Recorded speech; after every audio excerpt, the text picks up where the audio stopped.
tokobeta milolo. Amen. Bien-aimé, soit Biblia na yo. Tokotanga na Ézéchiel 36, totangi na verset 2 na 4 et puis tokene Esaïe 61. Totelemi na kombo na Yesu Masia. Je lis au nom puissant de Jésus. Amen. Totangi na Ézéchiel chapitre 31 verset 2. Tokotanga 2 na 3 na 4 et puis tokene Esaïe 61. Natangi na Ézéchiel, totangi na kombo na Yesu Masia. Ainsi parle le Seigneur éternel, parce que l'ennemi a dit sur vous, ces hauteurs éternelles sont devenues notre propriété. Prophétise et dit, ainsi parle le Seigneur l'éternel. Oui, parce que on a voulu de toutes par vous dévaster et vous enclôturer, pour que vous soyez la propriété des autres nations, parce que vous êtes l'objet de discours et de propos d'un peuple. Montagne d'Israël, écoute la parole du Seigneur. De l'Éternel, ainsi parle le Seigneur l'Éternel, aux montagnes, aux collines, aux ronceaux et aux vallées, aux ruines désertées et aux villes abandonnées, qui ont servi des poids et des rises aux autres nations d'alentour. Tokei na Esaïe 61.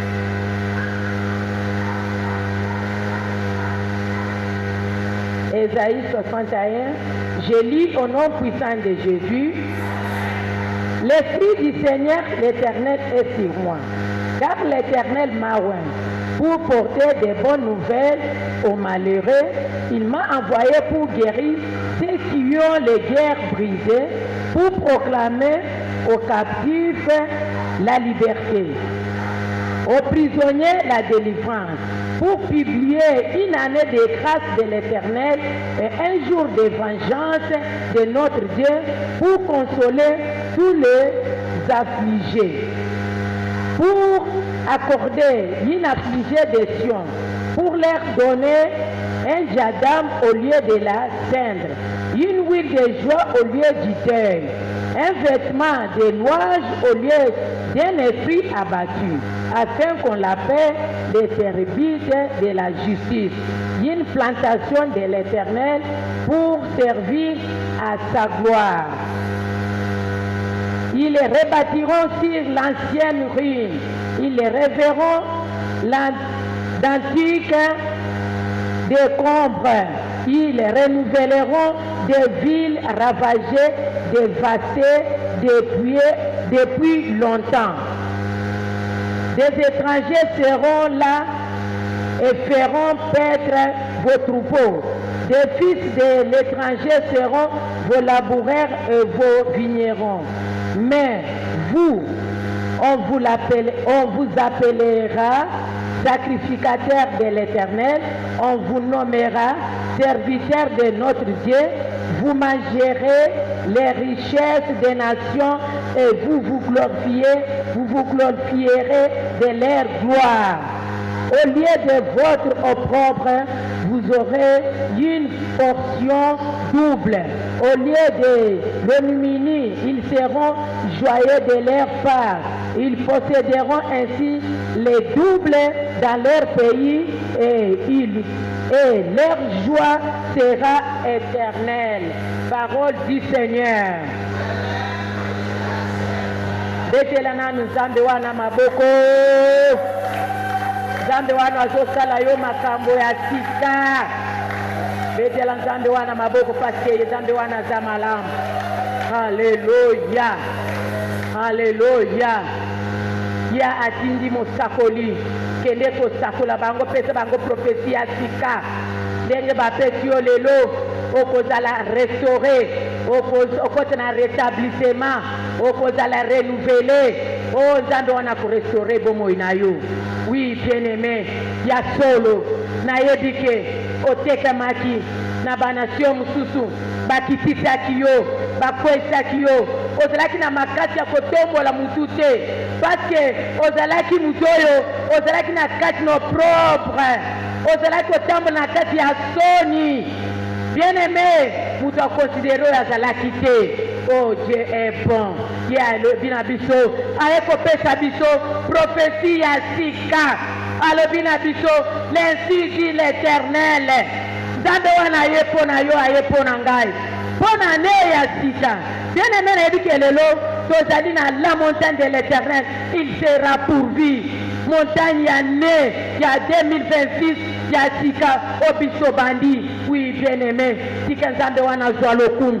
Nzamba mapinga lelonga za malamu, nzamba archeve Kuchino Fernando, nzamba Bishop Bintu Ntumba, nzamba basali, nzambe wana tombwa ma wazosala nzela kana la servante na yo mpona kopesa biso mikro oyo mpo tosalela yango. Biso tozalaka inutile, biso totekamaka, tozali ko na maloba koloba te, tozalaka na pouvoir ya kotombola mutu te, kasi nzambe wana na nzela basali na yo apesi biso makoki, apesi biso bakapasite, atie maloba na miloko na biso afin ke totelema toloba l'ainsi dit l'Éternel. Amen.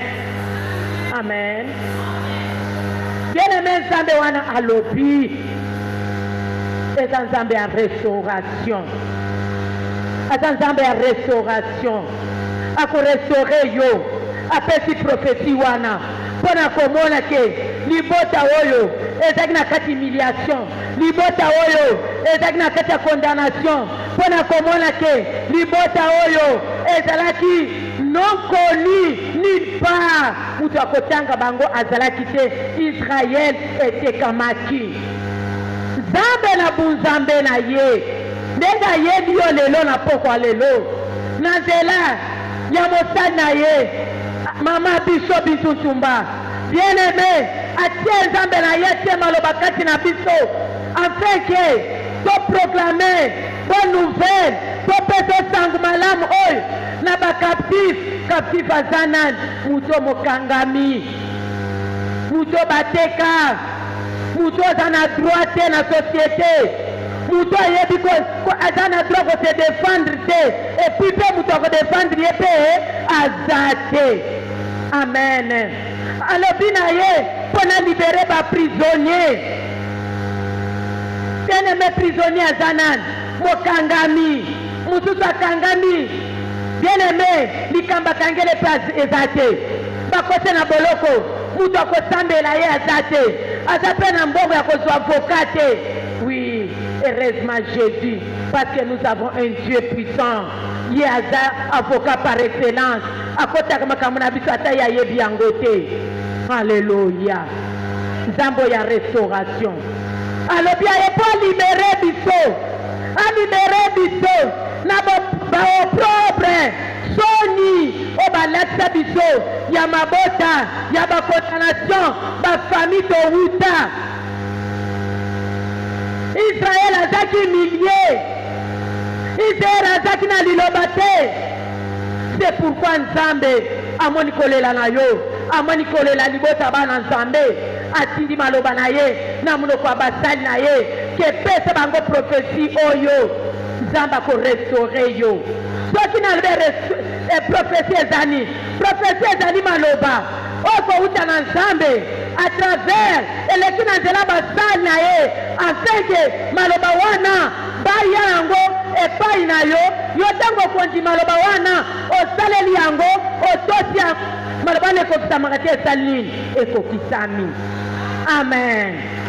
Nde yango prophétie oyo basali na nzambe bayaki nango, Ezekiel aye nango na bana Israel,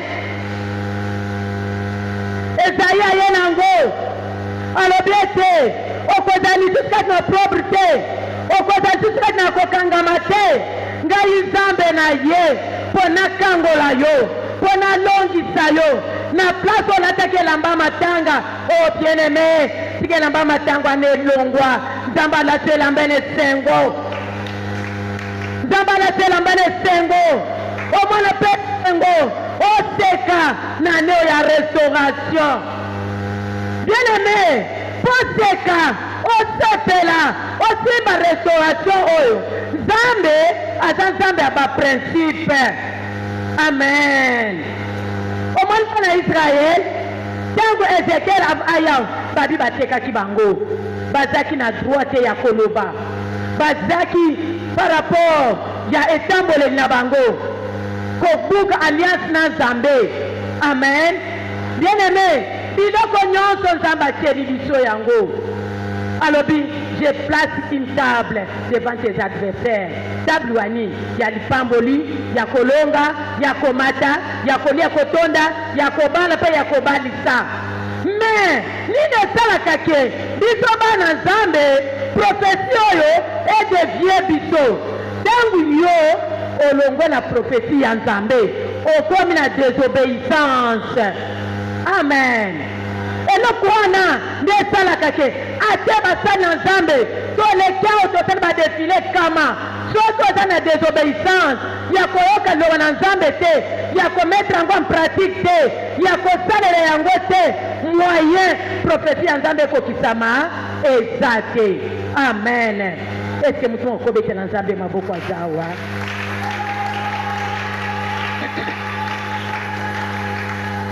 Bien-aimé na lingi mutu moko na poko lelo olandanga na bokebi. Parce que toza na ne ya restauration, ya rétablissement, ya renouvellement. Amen. Kati na verset na biso ya Joël, baza koyebisa biso ke Nzambe wana akozongisa biso les années qu'on dévorait les souterrains, les jaquettes, donc bagazan, batu nyonso, bayini nyonso, o batelemelaki biso, o badetruizaka yo, afin ke omona bolamu na Nzambe te, malgré ozosambela, malgré oza en église, malgré na libota bayebi ko oza chrétien, oza mwana mampinga, osambelaka, mais rien ne change. Bien-aimé, bagazamu wana Nzambe akoyebisa biso na ne oyo alobi ngai Nzambe mesiko te epai na ngai. Amen. Ozo comprendre?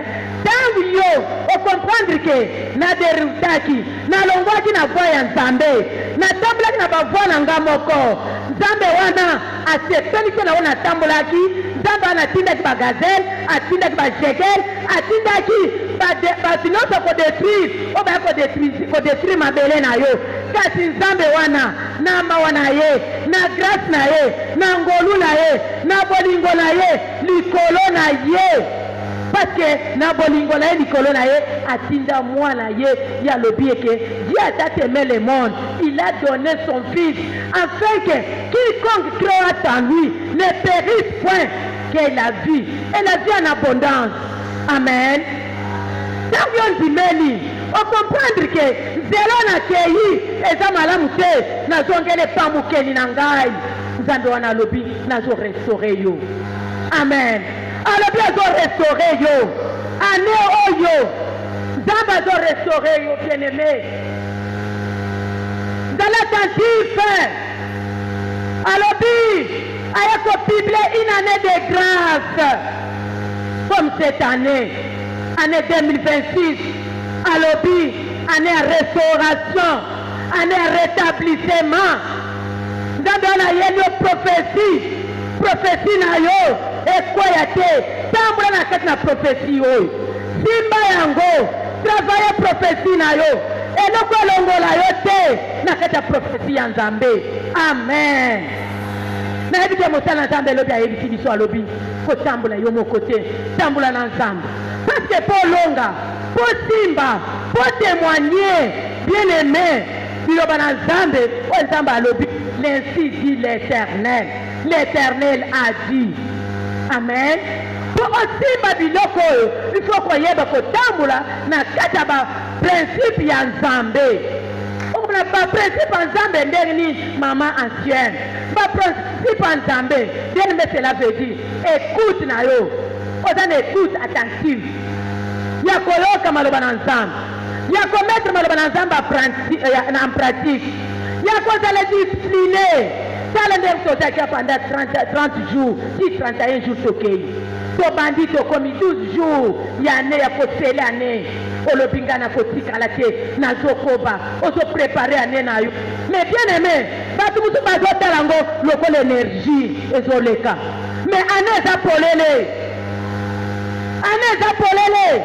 bénédiction nyonso nzambe apesi biso eza na kati ane nzambe alobi azongiseli yo bane nyonso oyo ya souffrance oyo ya misère oyo ya kolela oyo ya pasi ya matanga alongoli elamba matanga apesi elamba ya feti amen apesi elamba feti bien-aimé mpona nini yo sepela te mpona nini yo témoigne nzambe te mpona nini yo tatela bolamu na nzambe oyo te bien-aimé nayebisi na pokwa lelo okotémoigne ne oyo c'est ton année mbula oyo eza mbula na yo siko mbula ebandi tulanga sikoyo mama ancienne mbula ebandi sikoyo po tosimba restauration oyo nyonso rétablissement maintenant qu'est-ce qu'on doit faire il faut maintenant travailler amen amen est-ce que restauration tokozwa maboko croisé tokozwa ya kolala tokozwa na sa pongi mais ototravaille ane otravaille mbula okoti na bamontagne yango tobandi montagne ya ne oza elombe oza mama elombe oza elenge elombe oza papa elombe mibeteli nano maboko na yo parce oza elombe tie te nakolemba te je dois avancer nakosimba oyo nzambe alaki ngai promesse na nzambe prophétie ya nzambe il faut nasimba yango mena bien aimé kota na mosala travailler amen soki ozali kosala kotravaille na 1 matisa na 2 soki ozali kotravaille na 3 matisa na 4 soki ozali kotravaille na 5 matisa niveau amen ya mosala na yo na bandai koteka na bandai koteka nini nguba na bandai kolamba kosala kwanga na bandai kolamba nini na bandai kosala malewa te na eza nzambe ebisinga ezali ane ya restauration lokola na bandai kosomba poisson kaka ya bademi wana oyo basangisaka wana ya mbala oyo nzambe nalingi na bandi kosala ramu na nga mobimba nateka te nzambe alepreuve amen nzambe alinga totya l'épreuve sikofo na yo na mosala nde okotravaille na yango na ane ya 2026 oyo amen parce que ezali ane ya prophétie ya nzambe il faut tambola na kati ya baprofétie na yo ozotambola ya kolala te ozotambola ya kotelema mutu na yo likolo ozotravaille yo moko te papa nazotravaille na yo papa nazotravaille na yo oyebisi ngai restauration rétablissement renouvellement papa fo na simba papa fo na mona nazosala ngai moko te nazosala na nzambe amen ozosala na nzambe balobi soni ekozala lisusu na ngambu na yo te soni ekozonga na ngambu ya banguna bato bamonaki ozaki inutile bato bamonaki ozaki sans valeur bato bamonaki yo epai na yo eloko na malonge ekobima eloko ya malonge ekobima epai na yo amen bien aimé problème ezali ke simba kaka baprincipe ya nzambe vanda na kati ya prophétie ya nzambe vanda na kati ya prophétie ya nzambe amen nzambe wana sa alobi alobi ete tout lieu foulera les places de tes pieds je vous les donne ntango ozonyata ozoprophétise parce que prophétie nyonso yango wana amen topona batile tonanyati biro oyo epesemeli ngai mais siko biro mpe naumeli nango mingi nalingo echange nga mpe biro namata niveau nazala kaka awa te mbula nyonso amen papa natambo na kati ya baprofesi na yo yo nabete bisusu na nyati epesemeli ngai papa lokola meso natekaka nazala kaka na modela meso oyo te meso elongo awa ekoma kuna Amen. Oh Yesu.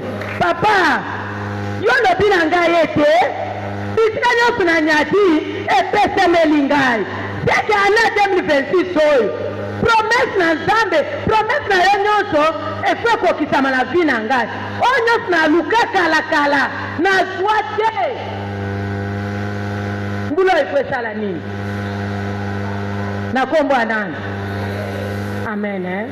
Mbula efo ezwango mweza mbula na yo. Travaye mbula na yo. Ndimela mbula na yo. Sala musala na mbula oyo. Okolonga, okosimba, okotémoigner. Onambi omona te, okomona yango. Onode. Ozoloba, ah mama, makambo yango tanga mosusu ezala kaka bongo. Ane sepe tolobaki, tobondelaki. Non, na eko yebisa yo, ane o ya restauration. Zambi fa restaurer yo. Zambi fa kota likambu na yo. Zambi fa kota likambu na yo. Amen. Lokole Ezekiel a prophétisaki pour la libération de Israël que nation ko dominer bilote. Yo pe nation ko dominer yote. Malaba libote ko dominer yote. Malaba famille ko dominer yote. Malaba quartier ko dominer yote. Biloba na Nzambe, prophétie na Nzambe, ekota kati na yo, ebota kati na yo, epimisa bambuma. Amen. Parce que y a le bin biso, tant que y a zo renouveler biso, a zo restaurer biso. Alobi, tokolona, pe tokobuka. Amen. Tant que le bin bilango kolona, c'est que na musala na yo ko sala e kolonga. Amen. Kotala lisusu na sima te. Alobi les années. Alobi les années. Et ça n'a passé, et ça n'a sima, et ça sous liboso na yote. Les années qu'on dévorait les souterrains, les jaguels, les gazans. Amen. Banyama wana nyusu bayaki, balia mabele, balia nzete, batimboli, mais Zambaye a s'imposé na vie na yo, a s'imposé na bomo na yo, alobi na yo, l'ainsi dit l'Éternel. Je te ferai un sujet de joie, de génération en génération. Le plus petit deviendra moindre. Et le moindre, une nation puissante. D'abord, le bien concerne une nation puissante. Aujourd'hui, je m'attends pour Nani. Amen. Est-ce que dans le mouvement, aujourd'hui, je m'attends que Zamba concerne une nation à mon aîné. Baptême, Luana. Amen. Et ça le mouton a dit maté, Zamba on a consacré la nation à mon aîné. Zamba on a consacré la nation à mon aîné. Zamba on a travaillé na yo. Zamba on a consacré na yo. Zamba on a kotombo la yo. Zamba on a komatisa yo. Zamba on a kozala na yo. Oyo zo mi mwana wana eze lilingi na yo ya lobi. Amen. Ya lelo l'ainsi dit l'Éternel. Amen. Yalelo ezali l'ainsi dit l'Éternel. Nalingi mutu moko azekateli. Nalingi papa moko mama moko.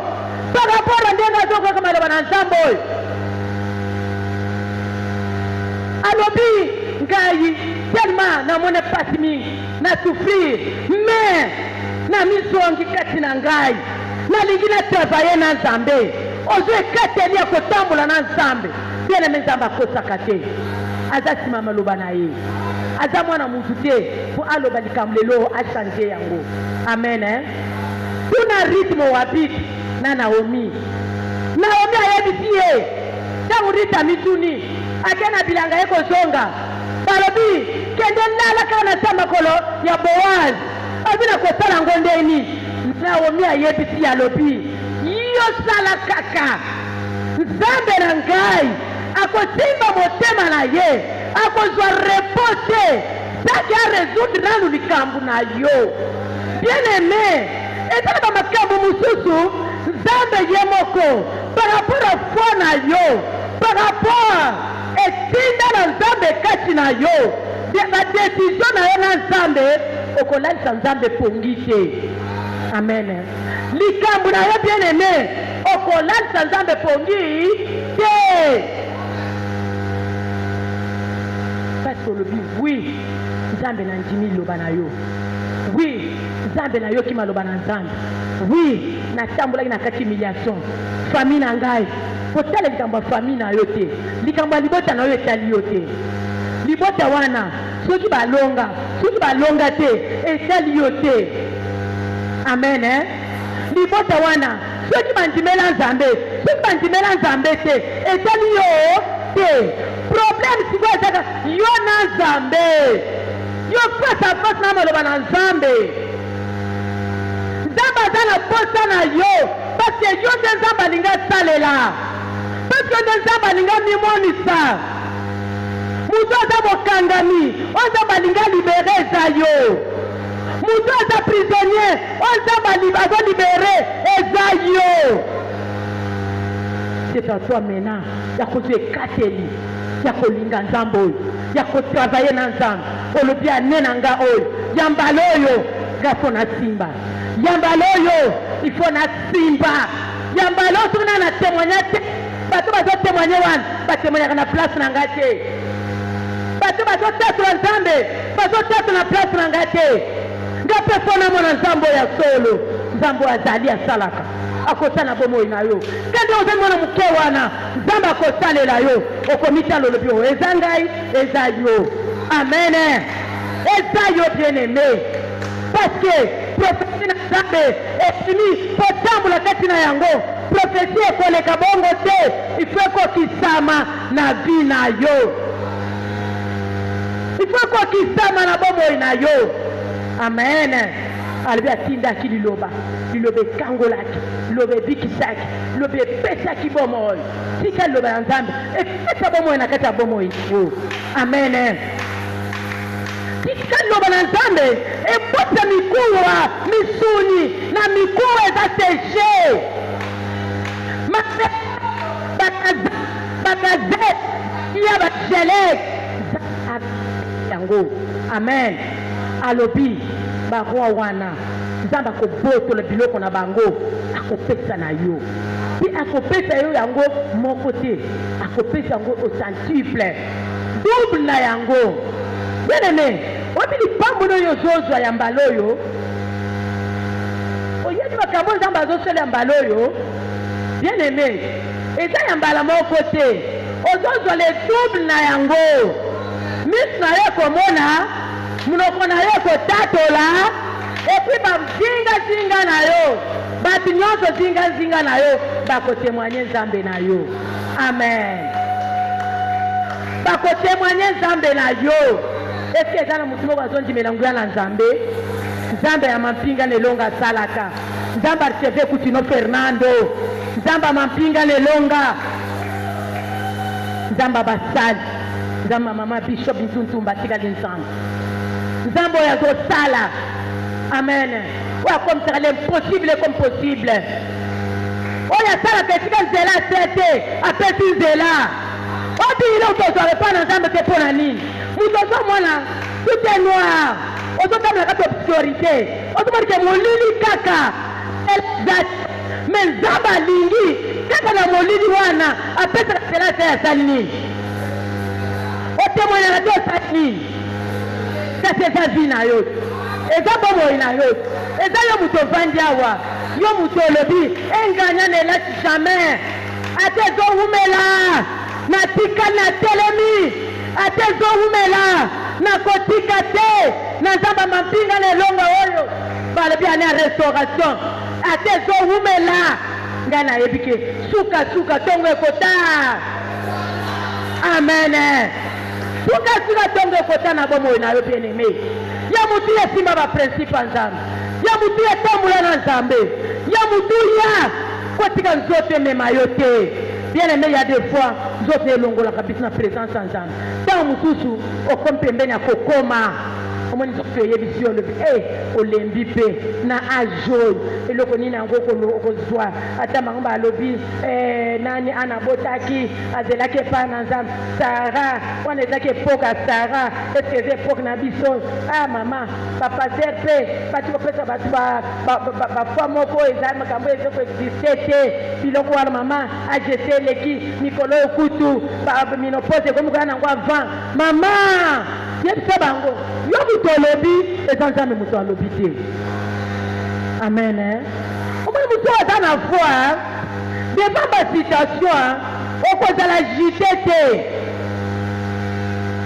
omoni devant baproblème nde latake moto aza mwana nzambe moto azotambola maloba na nzambe moto oyo atangaka mpe maloba na nzambe amen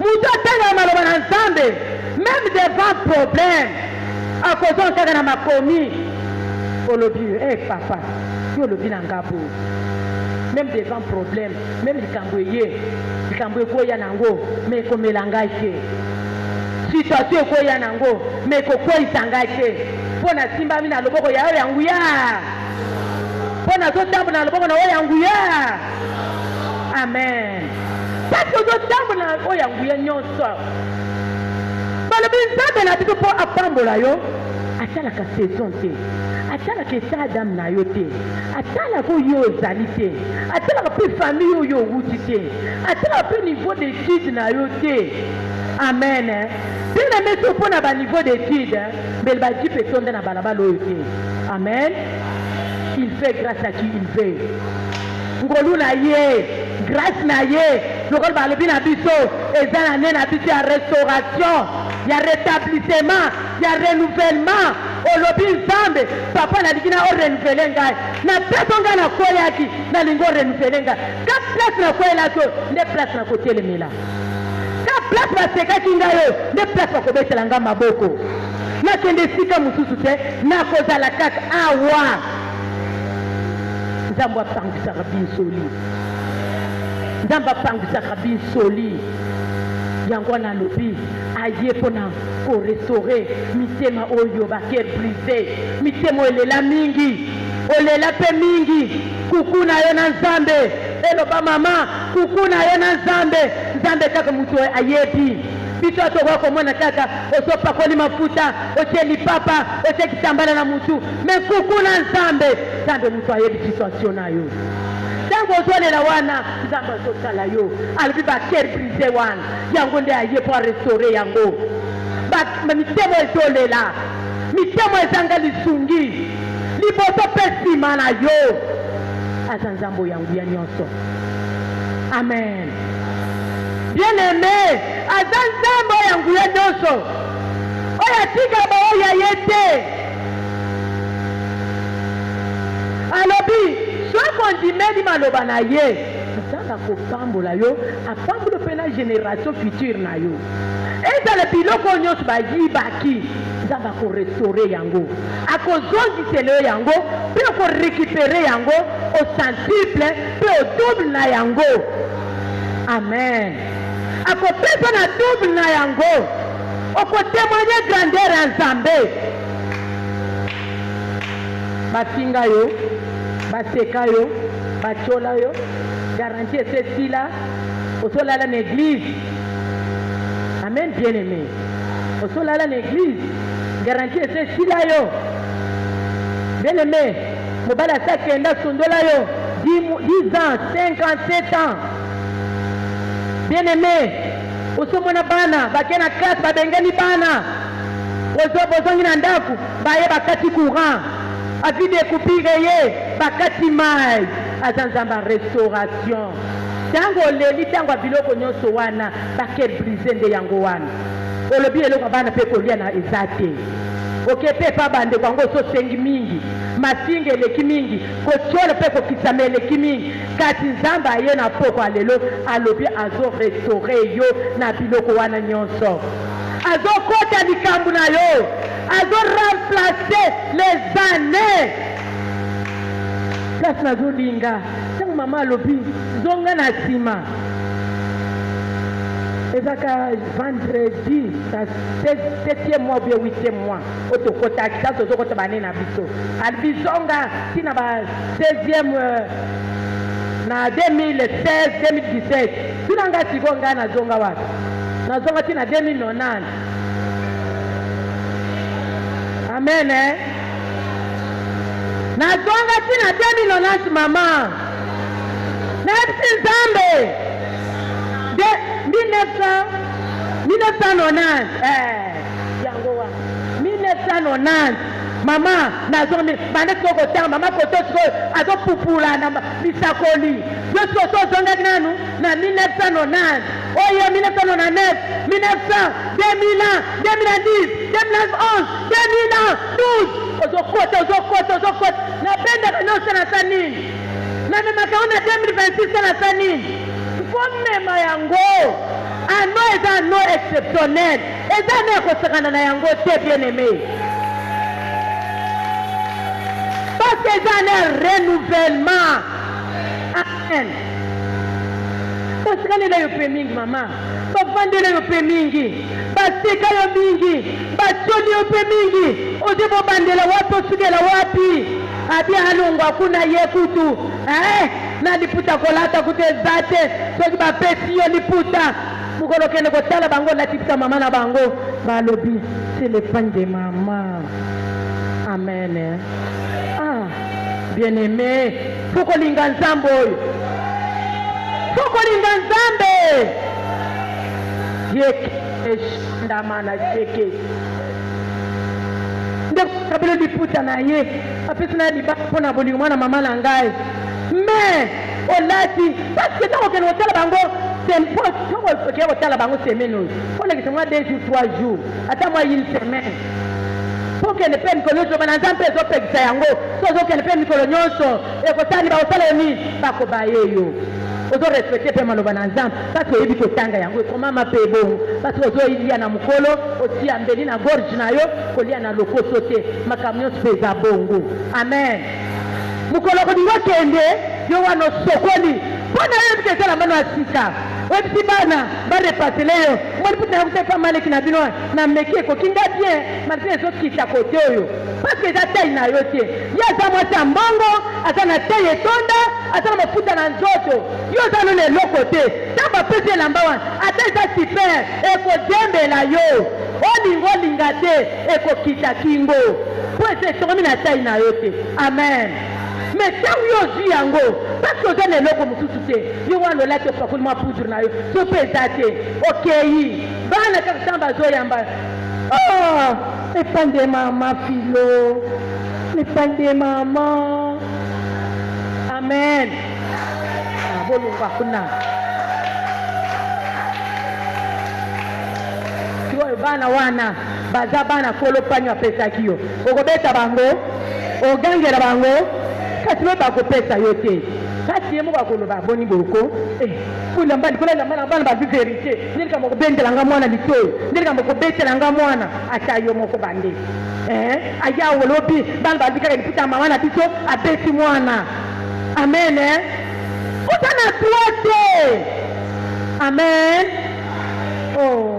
loba merci Seigneur Jésus heureusement Jésus nzambe akopesa yo kotonga na tai na yo mama okende mpe na zando okopona mpe na vu na yo okosomba kaka ya feti te okosomba ngo kaka parceke osepeli nango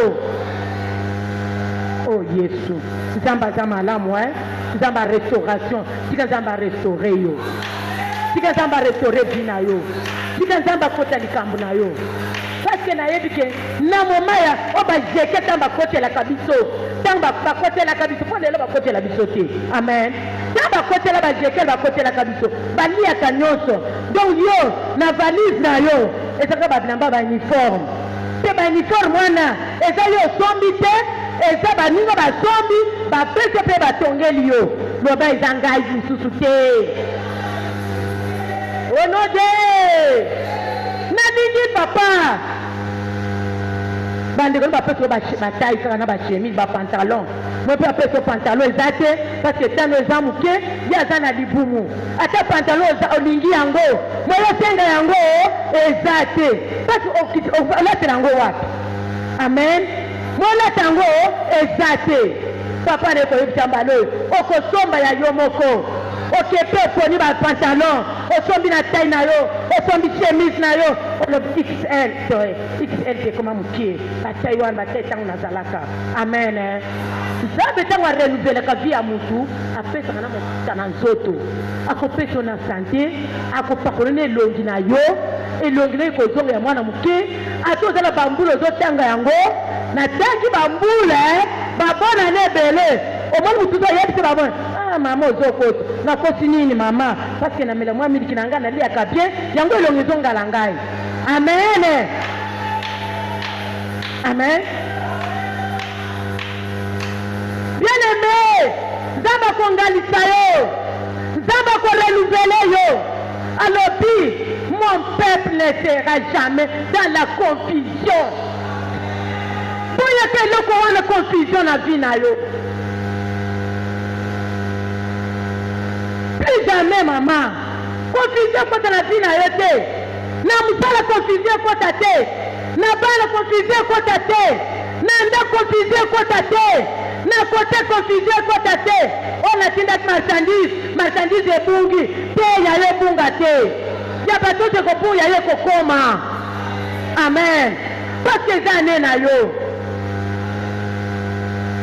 chance aye ate près apesi près d'autres ekomi libal oyo bayebi biloko ya libal jamais bielema ya yo ekobanda mpe ekosuka toye tobeti bilolo eloko moko ekobunga ekozala te onode parce que eza ane ya biso ya restauration il faut nzambe arestaure yo il faut kota na mosala il faut travailler bien aimé il faut travailler na nzambe il faut kota olaki baéquipement ya nzambe il faut nzambe équipe yo na 2026 oyo nzambe na biso équipe yo nzambe arétablissement arétablir vie na yo akota likambo na yo ya nzambe na shike mene nalingi nzambe arenouvele yo nalingi tata moko mama moko ozweka te ozwa décision ya kotrave ane oyo ke nakobungisa eloko nakoperdre eloko nakokweyisa eloko okokweyisa eloko te nzambe akoremplace yo mama alobi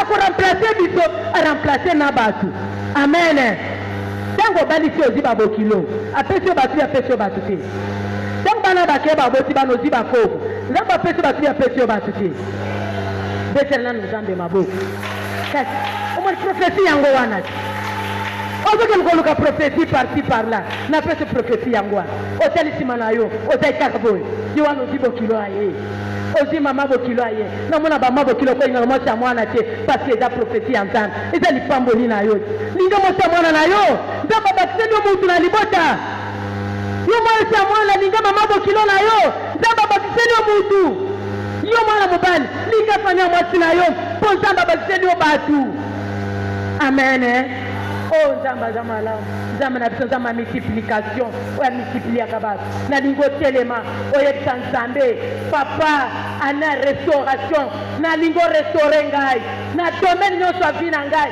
nalingi nzambe akota likambo na yo eza profesi na pesi na poko ya lelo travaille profesi na yo travaille ane na yo kobungisa eloko moko te bayebisi biso nzambe tokorekipere na bato po jo barekiperaki na bato telema bande kobondela tozobondela deja kota na kati ya baprofesi na yo bande kobondela koyebisa nzambe c'est mon année c'est mon année c'est mon année nakobungisa eloko te nakoperdre eloko te nakokwesa mpe eloko te au nom de toke 3 fois Jésus-Christ est Seigneur Jésus-Christ est Seigneur au nom de bien-aimé kende kopesa nzambe wana merci yebise papa oza malamu mpo na ngai mpo ane oyo ya restauration ane ya rétablissement ane ya renouvellement papa nazondimela ngu ya liloba na yo liloba na nzambe ezosala vi na ngai liloba na nzambe eza korenouveler santé na ngai, eza korenouveler misala na ngai, eza renouveler ndako na ngai, eza renouveler nyonso ya ngai na kombo na Yesu Masia. Bondela, c'est ton année, c'est ton année, année rétablissement.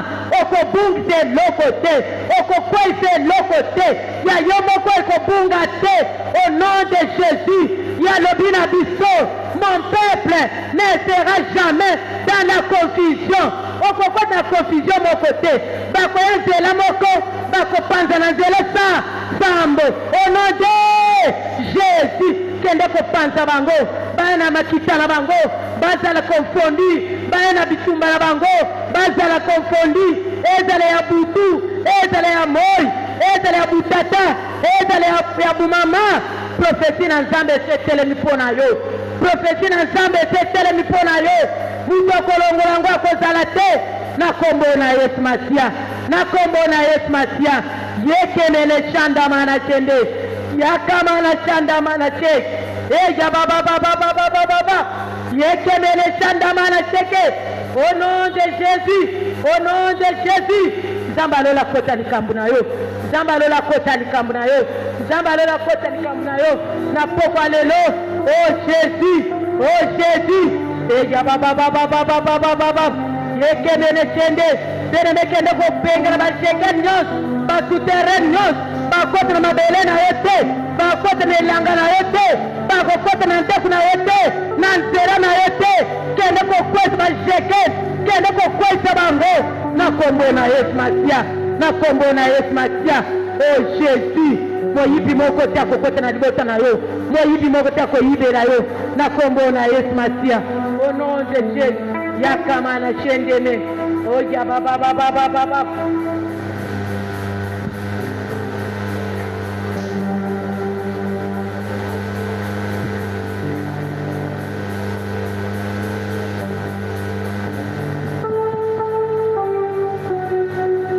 Prie au nom de Jésus.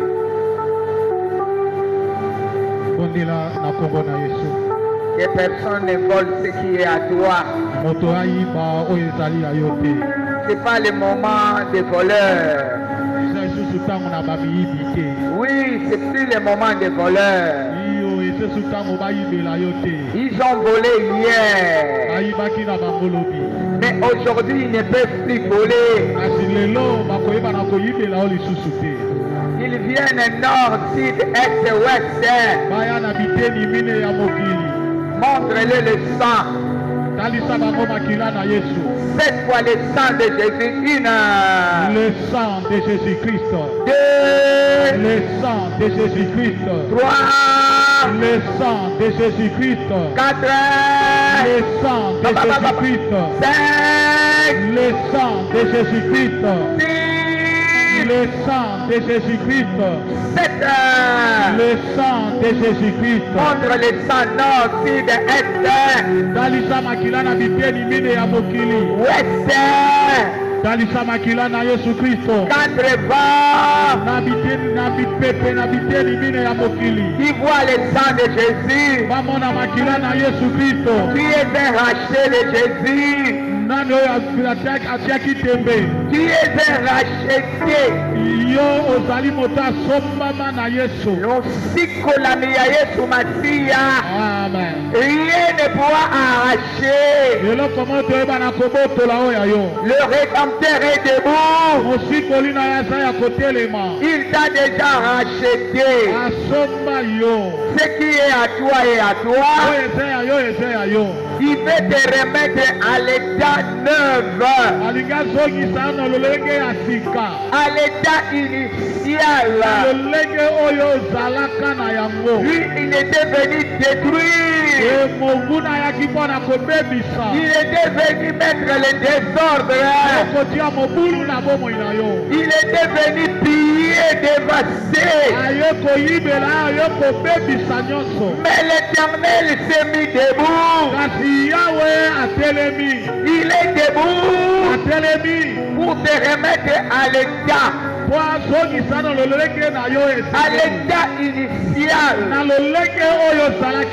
Au nom puissant de Jésus, dis à l'ennemi, ce n'est plus le moment que tu me détruises. Ce n'est plus le moment. Nous sommes arrivés au moment où Dieu est en train de refaire nos vies. Il refait nos vies dans un état nouvel. Alléluia. Pour que nous puissions produire les fruits. Les fruits qui vont demeurer. Les fruits qui vont donner des témoignages.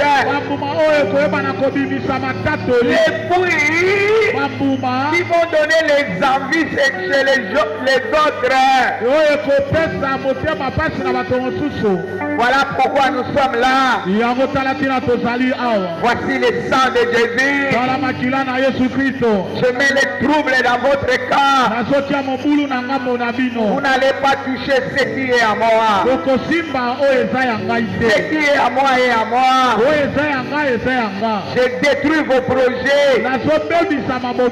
Vous avez fait des projets pour me poursuivre cette année.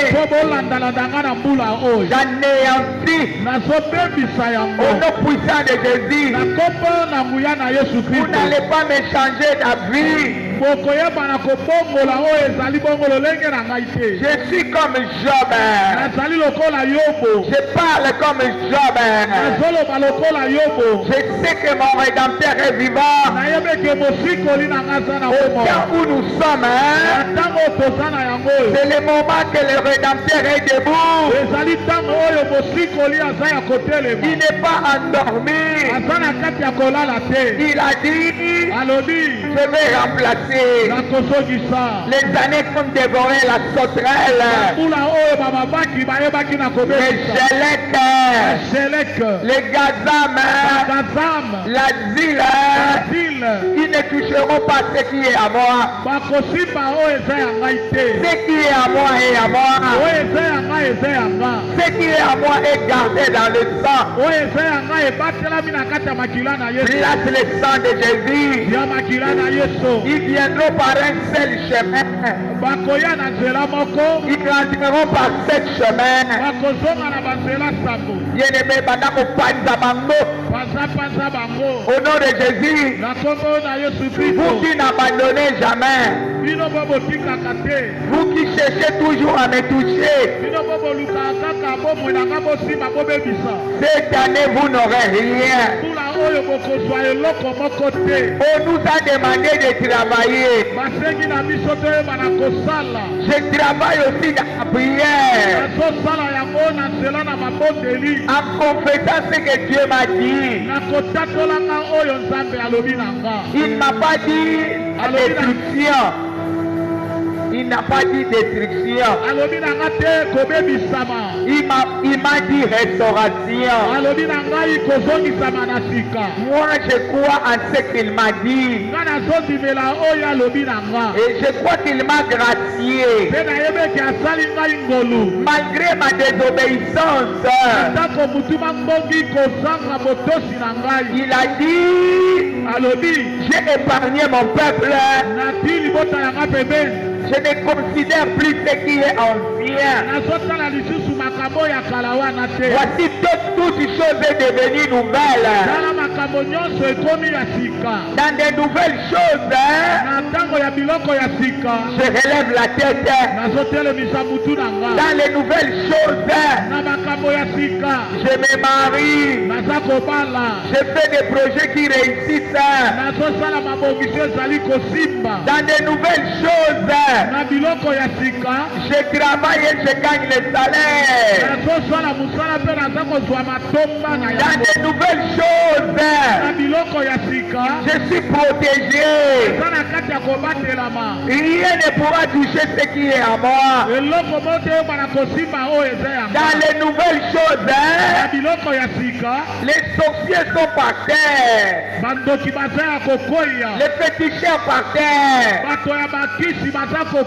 Ceux-là qui élèvent des hôtels. Ils ne feront rien. Au nom puissant de Jésus. Car la Bible déclare, tout genou doit fléchir. Et toute langue doit confesser, Jésus-Christ est Seigneur. Jésus-Christ est Seigneur. L'Éternel est mon berger. Je ne manquerai de rien. Bien-aimé, confesse en parlant, en marchant. Au nom puissant de Jésus. Puisque tu as l'autorité avec toi. Tu as l'autorité avec toi.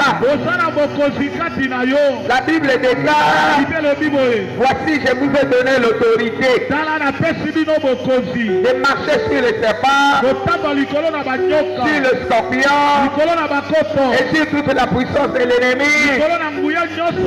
Rien ne pourra vous nuire. Toi qui s'élève pour me nuire, je t'anéantis. Je t'anéantis. Bien-aimé, anéantissez. Anéantissez. Au nom puissant de Jésus. Boutanana. Boutanana sida. Boutanana se amabele. Boutanana se amai. Pourquoi on a aussi maman azate. Akomona na pété. Je suis en train de travailler dans la prière. Au nom puissant de Jésus. Au nom puissant de Jésus. C'est lui qui veut résister. Le feu de Dieu le consume. 7 fois feu. 1, 2, 3, 4, 5, 6, 7. Au nom puissant de Jésus.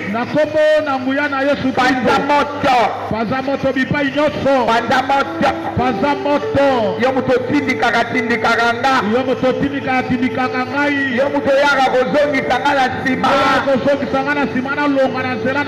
ne peux pas rentrer en arrière. Puisque je connais déjà les conséquences. Lorsque j'étais rentré en arrière, Dieu avait permis les gelecs. Moi je ne peux plus donner l'accès au diable. Satan, je te montre le sang. Je ne te donnerai plus l'accès pour venir toucher ce qui est à moi. Hier moi-même je t'avais donné l'accès par la désobéissance. Je m'étais séparé de Dieu. Mais aujourd'hui, je suis revenu à mon Dieu. Je crois en ce qu'il me dit. Et c'est lui qui me conduit. La Bible déclare, il me conduit dans de verts pâturages. À cause de son nom, il restaure mon âme. Satan, écoutez-moi bien. J'ai un berger. J'ai un berger. J'ai un berger. J'ai un berger. Il s'appelle Jésus-Christ. Je ne me parle. J'ai un berger. Satan, écoute-moi bien. Tu ne me conduira plus jamais. J'ai changé de cap. Nalongwe na ngambo na yo. Okotambusanga lisusu te. Nalongwe na ngambo na yo. Nazwi motambusi mususu. Motambusi wana komone Yesu Masiya. Soki yo tambusaki nga ane wana. Ane oyo. Bazotambusanga na Yesu Masiya. Liloba na ye ezotambusanga. Baprincipe na ye ezotambusanga. Elimingi na ye ezotambusanga. Olimo na Nzambe azotambusanga. Yo kotambusanga lisusu te. La Bible déclare, il me conduit. Il me conduit dans de verts pâturages. Akotambusanga na échec te. Akotambusanga na confusion te. Akotambusanga na soni te. Akotambusanga na kolela te. Yo molimo ya kolela. Yo molimo ya confusion. Kanga bisaka. Kende bisika bikauka.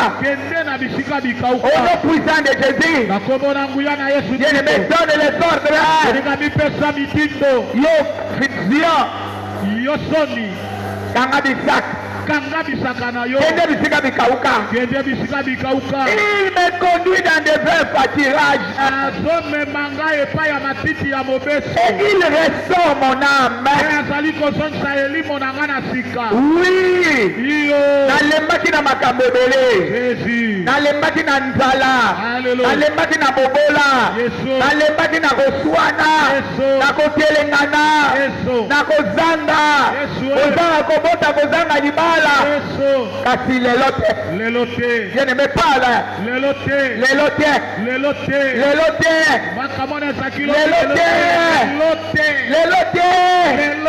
Marche bien. Lelote. Ici il y a un autre maître. Il me conduit. La Bible déclare, il me conduit dans des verts pâturages. À cause de son nom, il restaure mon âme. Au nom puissant de Jésus, cela veut dire qu'il me remet à l'état initial. C'est de la nouvelle force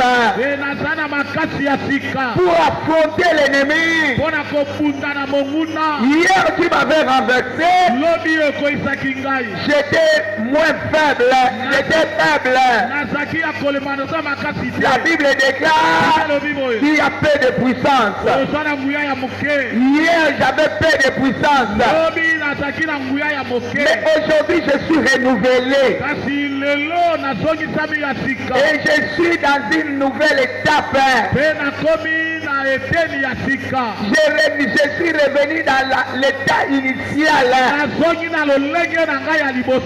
Je t'affronte avec le sang et le feu. Loba na komi ya sika. Nazala makasi ya sika. Na mafuta ya sika. Okeloko te. Quel que soit ma projet na yo. Ale panda ma projet wana. Panda projet wana. Ya okanga makambo na nga. Okanga banzela na nga. Otelemisa makambo. Nga nalela lisusu. Nakolela te. Il y a quelqu'un qui a restauré mon âme.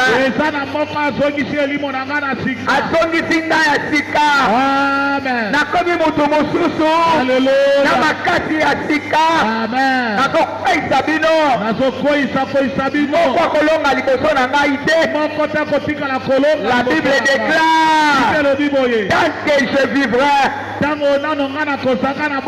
nul ne tiendra devant ma face. Et si je vis, ce n'est pas moi qui vis, c'est Christ qui vit à moi.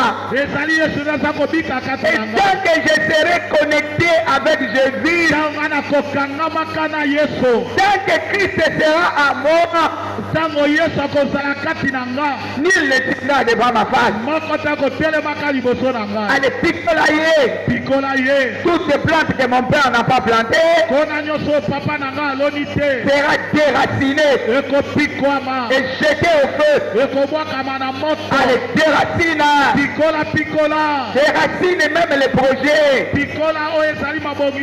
Toi qui viens mettre la distraction à moi,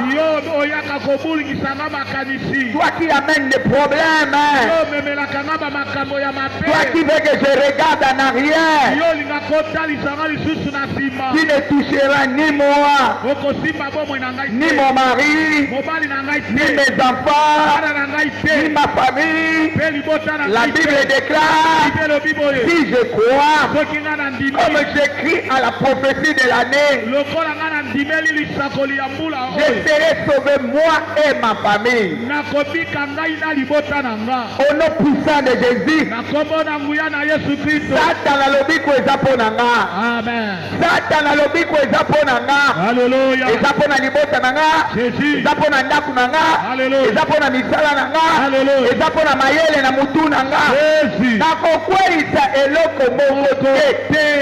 Yo Jeleke. Yo Azile. Yo Gazame. Yo Soterele.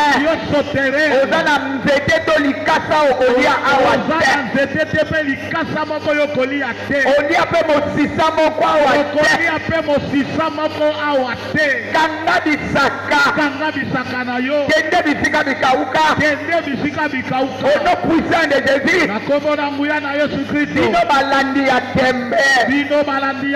Nazolanda bino na moto. Cette fois feu, 1, 2, 3, 4,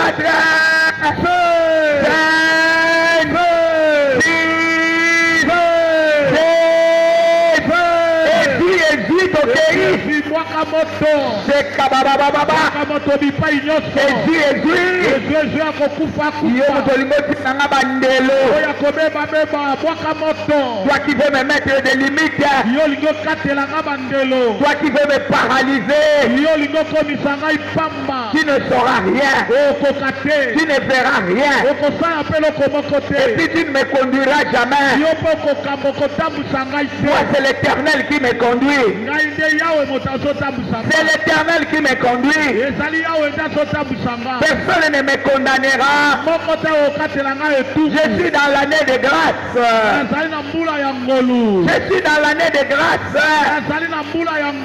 Il m'a gracié. Qui est-il pour me remettre au cachot? Qui est-il pour me mettre des limites? Qui est-il? Alléluia. Que le feu, que le feu te consume. Toi et tes démons. Tes démons Jeleke. Tes démons Gazame. Tes démons Asile. Tes démons Soterel. Et vos conséquences.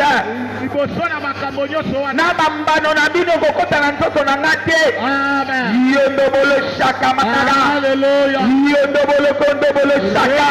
Yondobolo gombolo sheke. Alléluia. Yondobolo gombolo shaka. Vous n'allez pas me toucher.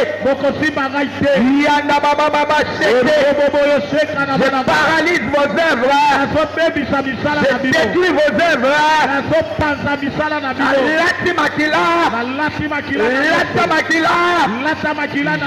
Dans le monde invisible, là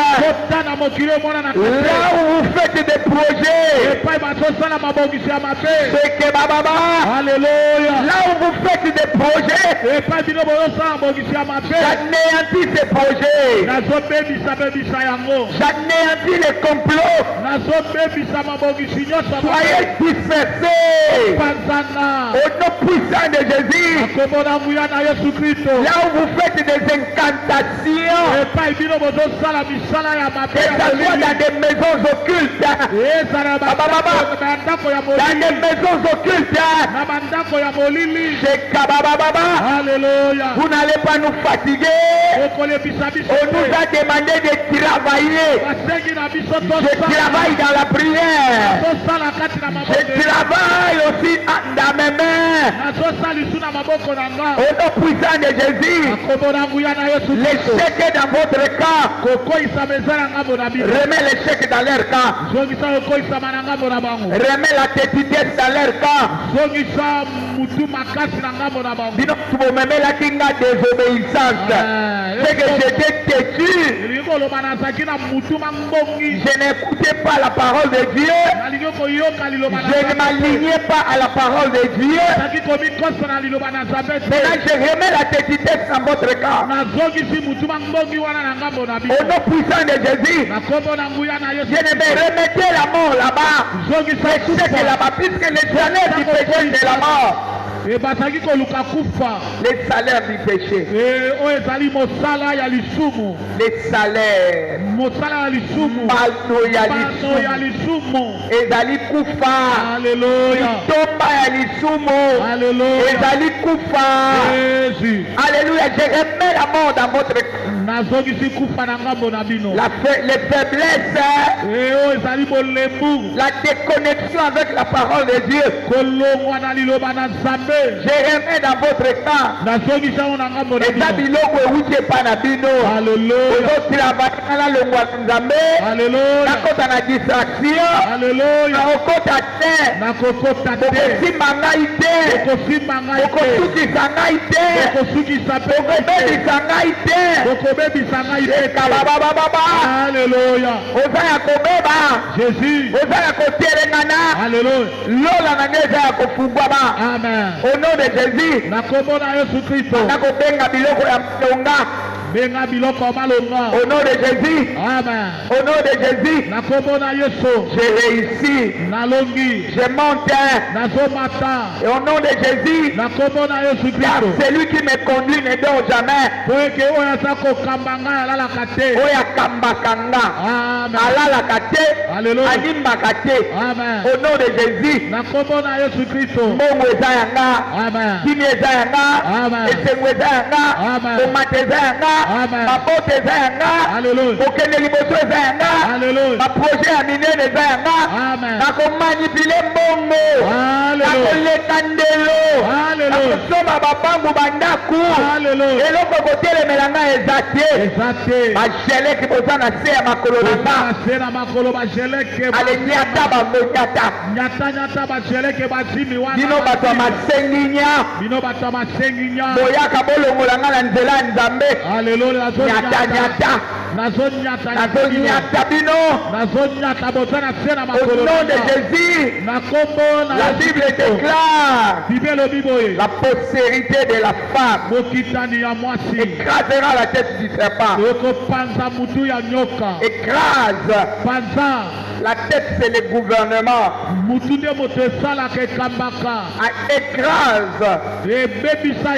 Écrase. Panza bokosala su mabongisi ya sika te. Soki botelemi mpo na kombo na nga, bokobeba, bokokufa, bokopanzana. Au nom puissant de Jésus, je ne suis pas vainqueur, je suis plus que vainqueur. Proclame la victoire devant cette situation. Proclame. Au nom de Jésus, j'ai gagné. Et je continuerai à gagner. Je resterai la tête et non la queue. Au nom puissant de Jésus. Restez calme, les mains à moitié levées. tikala kimia tombola maboko muke tikala ya kotelema telema epai ezali 7 fois Saint-Esprit, 1 heure. Saint-Esprit À la 7e fois, le bana ekembisanga. Alléluia. Na abandonné te. Alléluia. Motei ayebisi biso alobi to travailler. Amen. Nous travaillons dans la prière. Alléluia. Et nous travaillons physiquement comme ça. Alléluia. Cela veut dire chacun de nous place à ça, mais il faut aussi la prière. Et c'est lui qui va nous donner cette force, c'est le Saint-Esprit. 7 fois Saint-Esprit, 1 heure. Saint-Esprit. 2. Saint-Esprit. 3. Saint-Esprit. 4 heures. Saint-Esprit. 5. Saint-Esprit. 6. Saint-Esprit. 7 heures. Saint-Esprit.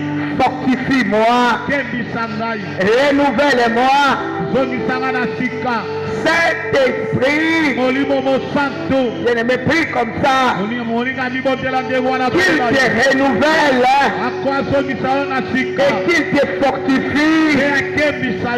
Azongisa posa ya Nzambe na kati na yo. Amen. Azongisa posa ya Nzambe. Alléluia. Qu'est-ce que le diable fait? Il éteint la fin de Dieu en nous. La fin, nzala ya Nzambe. Nzala ya posa ya kolinga Nzambe. Parle à l'Esprit de Dieu. Cherche à éteindre cela. Oh! Molimo Satan elingaka ko éteindre le feu en nous. Bon, va lukaka ko mango lisusi.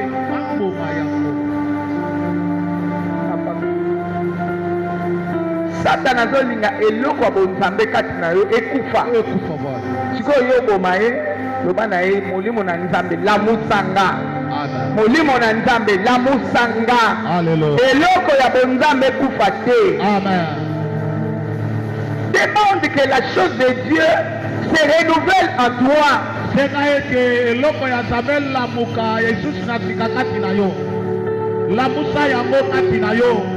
Que le diable n'arrive pas à accomplir sa mission à moi.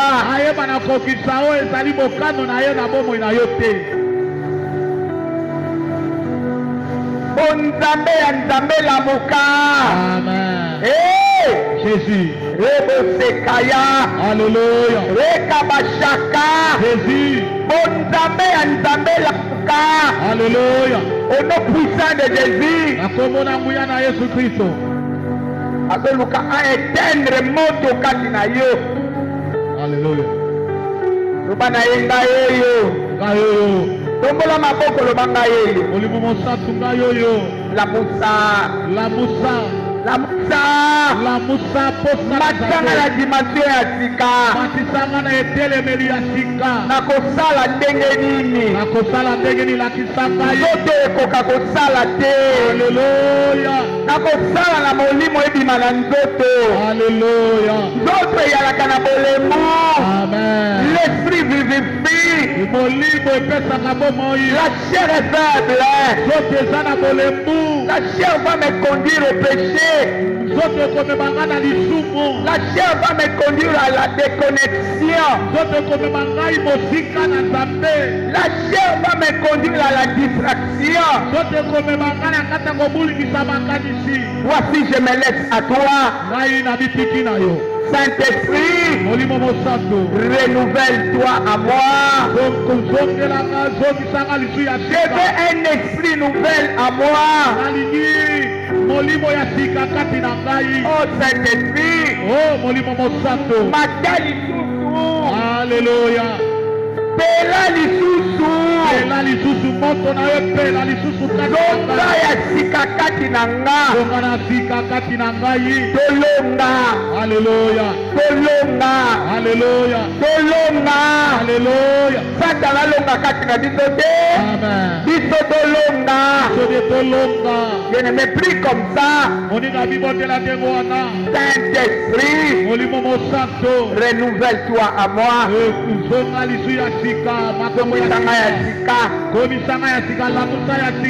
Au nom de Jésus, je veux les ailes nouvelles. Les ailes nouvelles. Oh Seigneur. Et Kembisanga. Amen. Kembisanga lisusu. Namakamba botape. Lebisanga. Moto na lisusu pela katina ngai. Nalamuka lisusu ndenge nalamuka lisusu. Nalweka degré ya kala. Alléluia. Jésus. Naleka balimite. Amen. Oya kala etoya. Alléluia. Ya sika ebanda kati na nga. Amen. Badon ya sika. Jésus. Emoneli ya sika. Je ne peux plus rester tel que j'étais avant. J'ai des prix à remporter, des victoires à gagner cette année. Qui m'a donné l'année, mais il faut que je gagne dans cette année. Il faut que je produise les fruits. Il faut qu'il y ait des témoignages. Qui a dit restauration, mais la restauration, il faut que je sois en ta présence. Que je ne quitte jamais ta présence. Aide-moi, Saint-Esprit. Aide-moi. Éternel Dieu, dans le nom de Jésus, nous te disons merci pour ces jours bénis. C'est lui qui a fait ce projet pour nous ramener en arrière. Vient de tomber. Nous restons connectés à toi. Obéissant, nous laissons conduire par toi-même. Et je bénis ceux-là qui nous ont suivis par les net. Je bénis notre rendez-vous de minuit. Je bénis ceux-là qui vont nous rejoindre demain. Passeront sous la croix. Au nom puissant de Jésus. Avant que nous sortions, je m'en veux mettre le sang de Jésus sur notre parcours. Et je proclame, allez gagner, allez toucher, que l'amour du Père, la grâce du Fils, communion de l'Esprit continue à nous assister. Au nom puissant de Jésus. Trois fois Amen. Amen, Amen et Amen. Shalom. Shalom. Dieu nous bénisse. Zama pambola biso. Lobi na ngonga malamu.